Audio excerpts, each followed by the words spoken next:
ഇത് കേരളമാണ്. ഇവിടെ അർദ്ധരാത്രിയിൽ ഒരു ജനപ്രതിനിധിയെ കൊടും ക്രിമിനലിനെ പോലെ വലിച്ചഴിച്ചു കൊണ്ടുപോകുന്നത് നീതി നടപ്പാക്കാനല്ല, മറിച്ച് അധികാരത്തിന്റെ ഹുങ്കിൽ ഉയരുന്ന ശബ്ദങ്ങളെ കഴുത്തുഞെരിച്ച് കൊല്ലാനാണ്. രാഹുൽ മാങ്കൂട്ടം എന്ന യുവനേതാവിനെതിരെ പിണറായി ഭരണകൂടം തുന്നിയെടുത്ത ഈ തിരക്കഥ ജനാധിപത്യ കേരളത്തിന് നാണക്കേടാണ്. ഇത് വെറുമൊരു അറസ്റ്റല്ല, തകർന്നുപോയ ഒരു സർക്കാരിന്റെ മുഖം രക്ഷിക്കാനുള്ള വെറുമൊരു രാഷ്ട്രീയ കൊട്ടേഷൻ മാത്രമാണ്.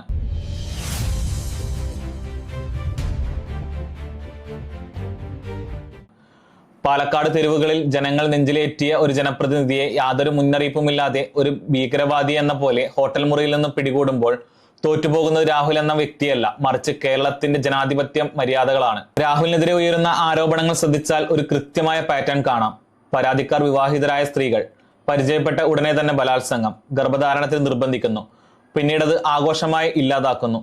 ഒരേ അച്ചിൽ വാർത്ത ഈ ആരോപണങ്ങൾ രാഹുലിനെ ഒരു സൈക്കോ ക്രിമിനലായി ചിത്രീകരിക്കാൻ ബോധപൂർവം ആരോ പടച്ചുണ്ടാക്കിയതല്ലേ എന്ന് ആരെങ്കിലും സംശയിച്ചാൽ അവരെ കുറ്റം പറയാനാകില്ല. സോളാർ കേസ് മുതൽ ഉമ്മൻചാണ്ടിയെയും കെ കരുണാകരനെയും വേട്ടയാടിയ അതേ ഹണി ട്രാപ്പ് രാഷ്ട്രീയത്തിന്റെ 2024 പതിപ്പാണിത്. സ്വന്തം പാളയത്തിലെ ബലാത്സംഗ പ്രതിനിധികളെ മാന്യരായി സംരക്ഷിക്കുന്ന CPM-ന് ഇതിൽ നിന്ന് എന്ത് ധാർമ്മികതയാണുള്ളത്?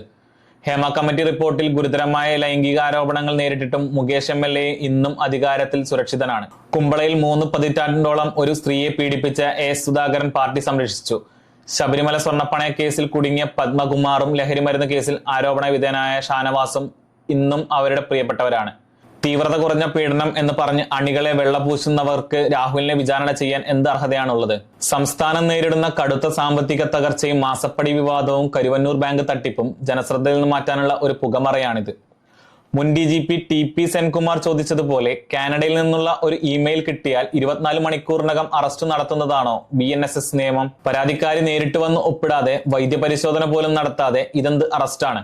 ഓരോ ദിവസവും പോലീസ് സ്റ്റേഷനിൽ ഒപ്പിടാനെത്തുന്ന ഹൈക്കോടതിയുടെ പരിഗണനയിലുള്ള ഒരാൾ എവിടെ മുങ്ങാനാണ്? ഇത് നീതിയല്ല, മറിച്ച് രാഹുലിനെ മാധ്യമങ്ങൾക്ക് മുമ്പിൽ പ്രദർശിപ്പിച്ച് അപമാനിക്കാനും ജയിലിൽ അടച്ച് തൃപ്തിപ്പെടാനുമുള്ള കറുത്ത രാഷ്ട്രീയമാണ്. FIR-ൽ പോലുമില്ലാത്ത കാര്യങ്ങൾ ചാനലിൽ ബ്രേക്കിംഗ് ന്യൂസായി വരുന്നത് ഗൂഢാലോചനയുടെ തെളിവാണ്. സ്വന്തം പേരിൽ ഹോട്ടൽ റൂം എടുക്കുന്നു, അവിടേക്ക് രാഹുൽ വരുന്നു, വന്നയുടൻ പീഡിപ്പിക്കുന്നു. ഈ കഥകളിലെ യുക്തി സാധാരണക്കാർ പോലും ചോദ്യം ചെയ്തു തുടങ്ങിയിരിക്കുന്നു.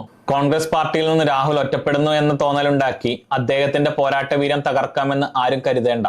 അടിച്ചമർത്താൻ ശ്രമിക്കുന്തോറും കൂടുതൽ കരുത്തോടെ ഉയർത്തെഴുന്നേൽക്കുന്ന ചരിത്രമാണ് രാഹുലിന്റേത്. അധികാരമെന്നും നിങ്ങളോടൊപ്പം ഉണ്ടാവില്ല. കസേരകൾ ഒഴിഞ്ഞു പോകുമ്പോൾ ഇതേ നിയമവും ഇതേ പോലീസും നിങ്ങളെ വേട്ടയാടാൻ വരുമെന്ന് പിണറായി ഭരണകൂടം ഓർക്കുന്നത് നന്നായിരിക്കും.